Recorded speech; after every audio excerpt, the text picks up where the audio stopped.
l'objectif en fait de cette association que nous mettons en place aujourd'hui, officiellement, donc on vous l'annonce, qui s'appelle Africa Reconnection. Alors Hulot va peut-être essayer de vous montrer tout à l'heure le logo de cette association sur lequel donc, il y a un symbole Adinkra, donc qui veut dire espoir, soutien et aussi renforcement en fait. Donc cette association collaboration, voilà. Cette association a pour objectif en fait de renforcer les liens entre les Africains et les Afrodescendants des Amériques, d'Haïti, Afrodescendants qui sont en France, en Europe, et donc c'est ça l'objectif. En vue de quoi? De sécuriser en fait tout ce qui est transfert de fonds, parce qu'on voit qu'il y a une grosse difficulté à ce niveau. Les gens n'ont pas de, comment on va dire ça, il y a une certaine suspicion quoi, sur ces transferts de fonds, on ne sait pas à qui on les envoie, parfois ça n'arrive pas, et même les Africains qui vivent à l'extérieur, qui veulent construire chez eux, se retrouvent avec des difficultés, parfois ils envoient des sommes, et ils ne voient pas la réalisation de ce qu'ils veulent.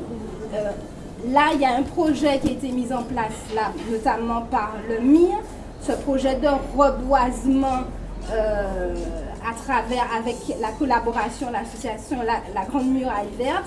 Là aussi, il faut un suivi de ce projet.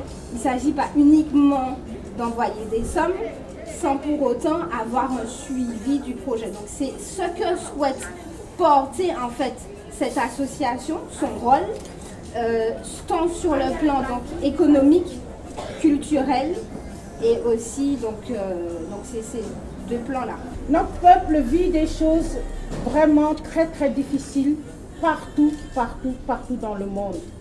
On a pris des chiffres de l'INSEE et des chiffres qu'on a pris qu'eux-mêmes ils ont fait des statistiques sur nous par rapport à la discrimination qu'on subit dans l'emploi, par rapport à la pauvreté, le niveau de pauvreté dans les nations européennes par rapport aux Européens, etc., etc. Vraiment, l'incarcération de masse aux États-Unis et dans certaines îles de Caraïbes. Tous ces problèmes, maintenant, fait que nous, on a posé la question dans le document, on a dit, que faisons-nous? On fait quoi? On fait quoi? On a une responsabilité et on doit faire quelque chose. Et ce qu'on doit faire, j'en avais déjà parlé en Martinique l'année dernière. Si vous vous souvenez, dans la conférence qu'on avait fait au parc Aimé Césaire, j'avais dit, arrêtons maintenant de nous plaindre et travaillons. Parce que les béquets, s'ils sont là et s'ils sont renforcés aujourd'hui et qu'ils ont de l'argent, c'est parce que nous, on leur donne notre argent à tout moment. On achète béquets, on mange béquets, on dort béquets, etc. On achète leurs meubles, on achète leur alimentation, on achète tout chez eux.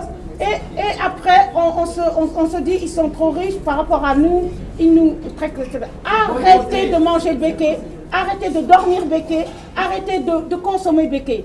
Et ça, Kémy Séba l'a dit la dernière fois en Guadeloupe, je l'ai entendu. Il faut arrêter ça. Donc nous, on est là, les Africains. On vit la même chose que vous. Nous, on nous a en fait dit que vous êtes indépendants, donc on y croit. Et depuis 60 ans, on est là, machin. Mais on commence à se réveiller et à se dire on n'est pas indépendant en fait. On n'est pas. Aujourd'hui, vous avez vu vous-même de vos propres yeux. On a Auchan, Casino, machin. On a Total, truc, etc. L'autoroute, c'est l'autoroute le plus cher du monde. Pour les kilomètres qu'on fait. Et les Sénégalais n'ont pas l'argent pour payer ça, mais on est obligé de subir. Donc aujourd'hui, on vit les mêmes situations partout dans le monde, on est discriminé partout dans le monde.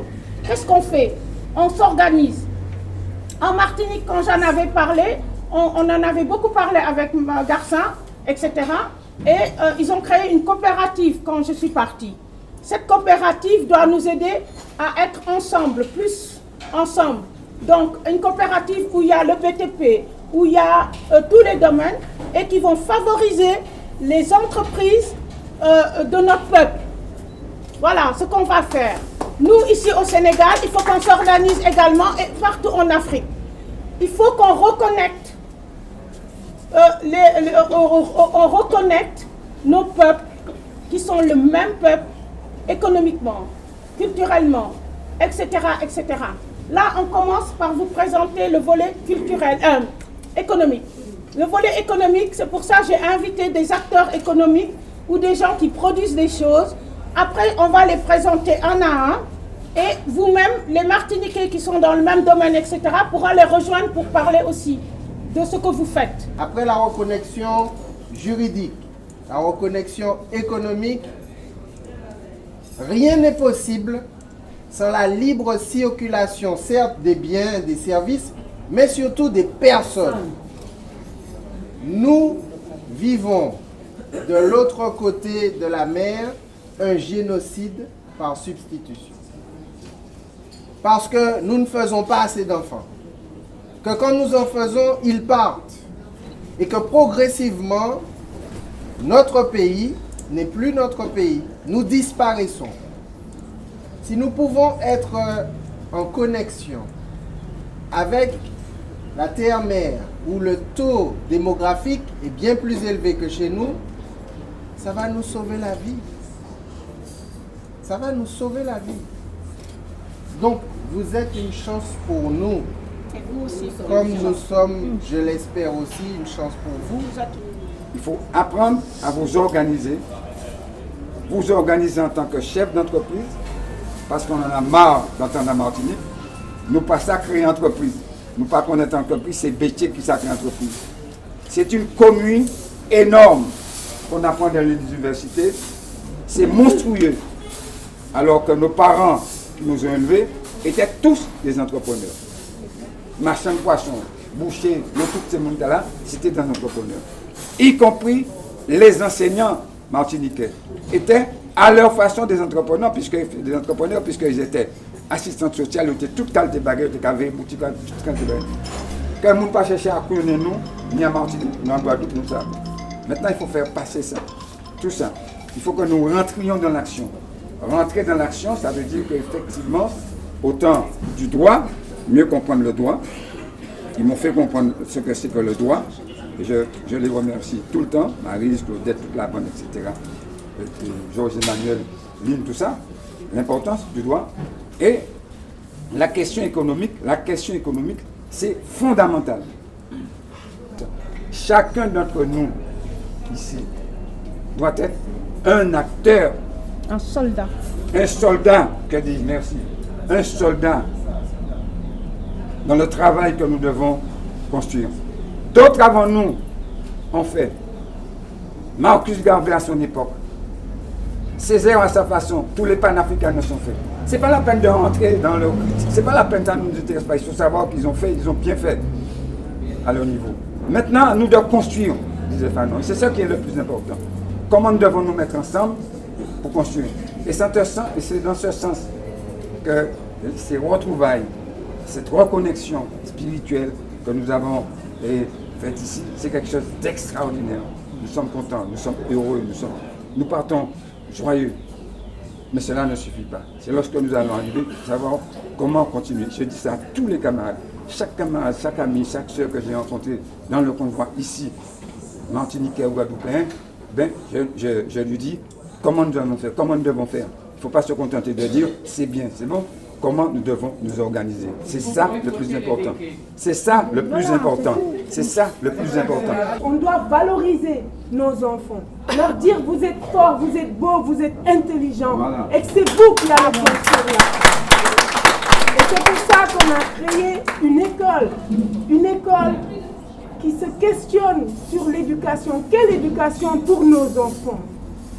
C'est une école qui donne l'accès à la culture aux enfants, qui donne l'accès à l'agriculture aux enfants. Pourquoi? Pour leur dire que vous pouvez entreprendre, que l'Afrique est à construire, que tout est à faire chez nous, qu'on n'a pas besoin d'aller en Europe pour s'appauvrir, pour devenir des clochards, dormir sous les ponts, parce qu'il n'y a aucune richesse en Europe. La France, si la France a de l'électricité, c'est parce qu'ils pillent l'uranium de l'Afrique. Exactement. Je dis aux enfants africains que c'est ici qu'il faut construire, que c'est ici qu'il faut faire de la recherche sur la médecine, sur la science, sur tout. Tout est à faire en Afrique. Je dis qu'on a de la chance. Moi, je dis tous les jours, merci Seigneur de m'avoir fait africaine. Je suis fière d'être née.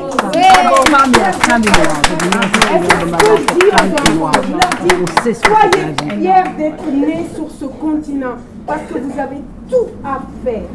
Quelle chance de naître dans un pays où tout est à construire. Le modèle de fonctionnement, le modèle de développement, tout est calqué sur l'Occident. Or, l'Occident a fait la preuve que son modèle était un modèle de mort, un modèle de méchanceté, un modèle de domination, de prédation, d'écrasement des peuples.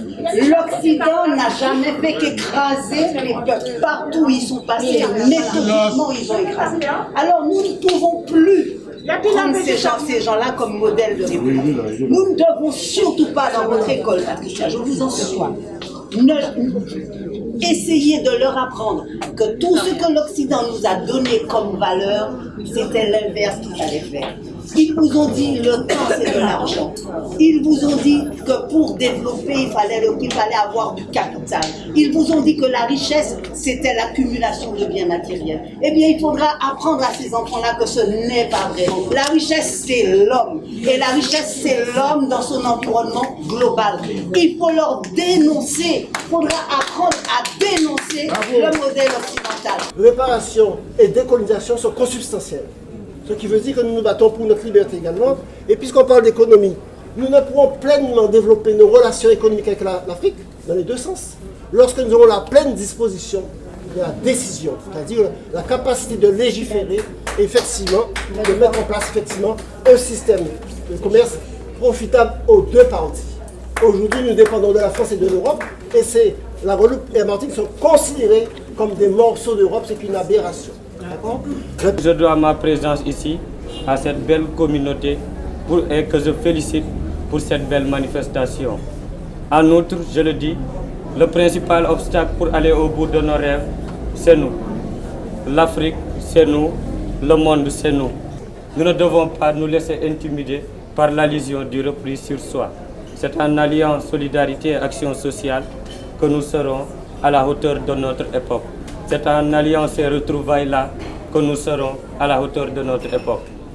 Pour terminer, je veux juste dire qu'il faut qu'on ait le courage de frayer ce chemin pour relever avec force et efficacité nos défis contemporains. Car nous, jeunes d'Afrique, on préfère l'espoir à la place de la peur. Car on a vu sur terre des hommes de volonté briser les scènes de l'impossible pour procurer à leurs concitoyens un rêve, un idéal, un lendemain meilleur. Merci. Nous remercions en fait tous les intervenants de ce matin, c'est-à-dire les associations qui ont été invitées par le Mouvement international pour les réparations dans le convoi pour réparation ici à Gorée en vue de cette reconnexion totale avec la mère Afrique, reconnaissance culturelle, reconnexion économique, reconnexion spirituelle aussi, puisque nous sommes allés à Fatick, dans le centre de promotion de valorisation des plantes médicinales du docteur Bodossou. Et on se rend compte que, il y a encore beaucoup à faire sur le terrain, dans les villages, dans nos quartiers, à tous les niveaux, pour que, les afro-descendants aient cette fierté d'être ce qu'ils sont, c'est-à-dire des Africains.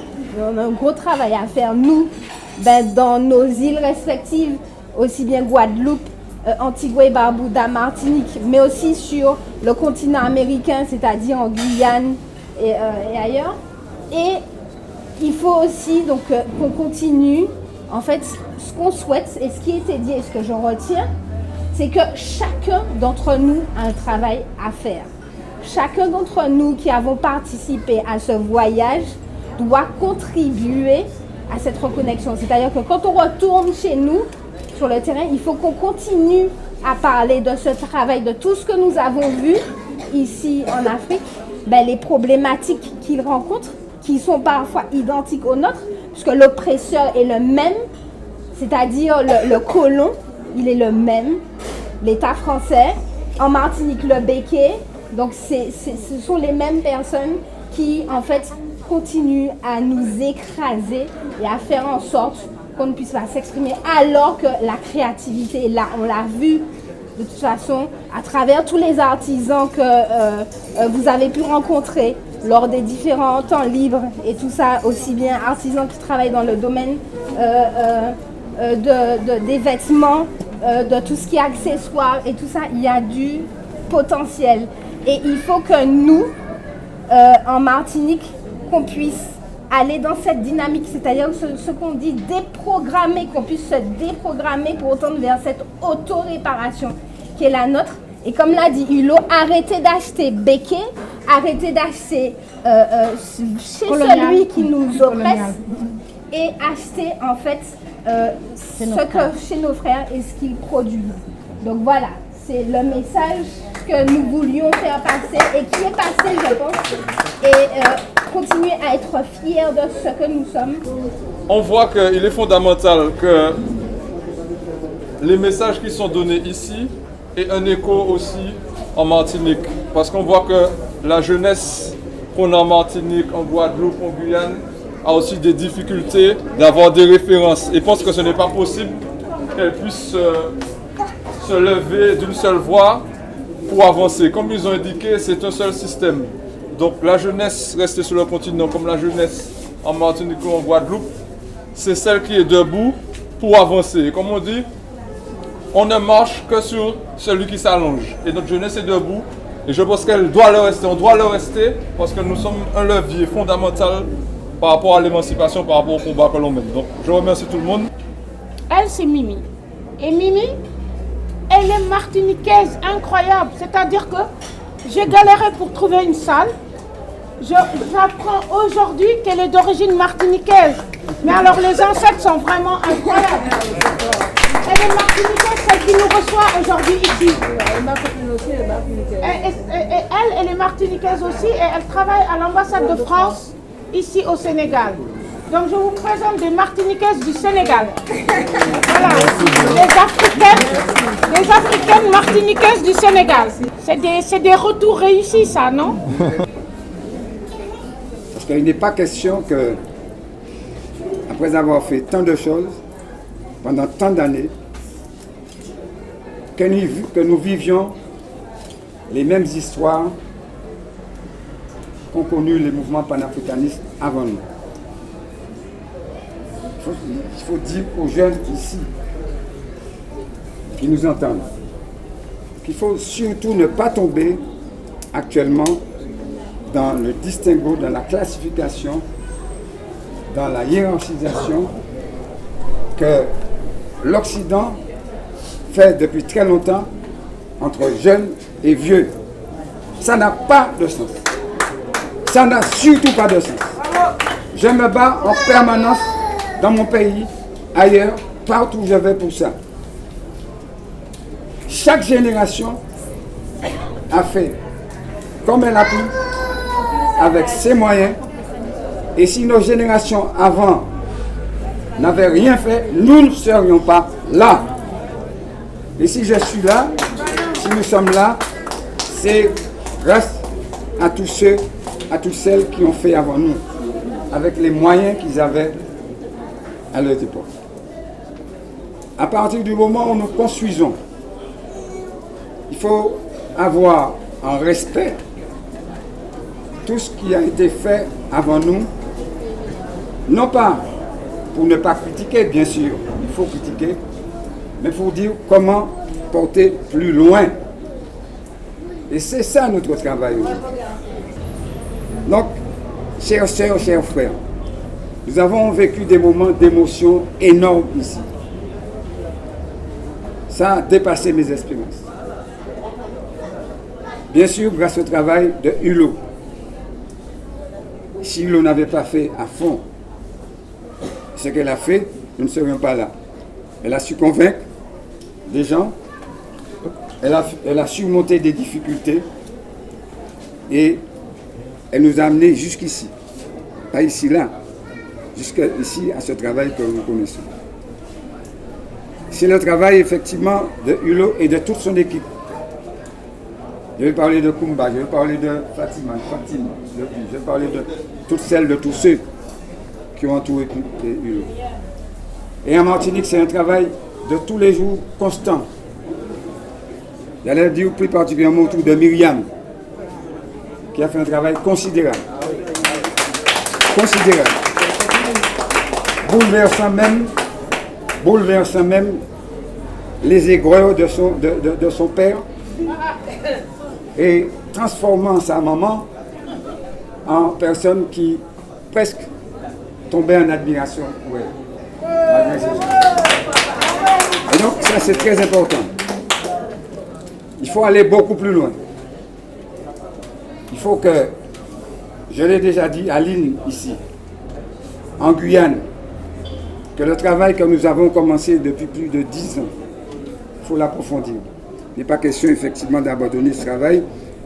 Les camarades qui sont esselés, il faut faire en sorte qu'ils soient rassemblés. Et ça c'est possible. Et à chaque fois, il faut, comme ça a été dit ici, un pilier, un individu, quelqu'un qui n'est pas un démiurge, qui n'est pas un dieu, qui pousse, qui va s'arrêter pour permettre à d'autres de repartir, de rebondir. Et ça, c'est très important. C'est le mouvement normal de la vie. C'est le cycle normal de l'écologie et le cycle normal du monde. Qu'on le veuille ou pas, eh bien, nous assistons, ça a été dit, à une fin de monde. Pas une fin du monde, à une fin de monde. Il y a un monde qui se crée, il y a un monde qui se balance, qui émerge, c'est le nôtre. C'est Antonin Firmin qui disait, parlant des Haïtiens et parlant aux Haïtiens, ceux qui, hier, étaient les méprisés du monde, ceux qui, hier, étaient les discriminés du monde, seront aujourd'hui et demain les éclaireurs du futur. Nous sommes les éclaireurs du futur. Nous sommes les éclaireurs du futur.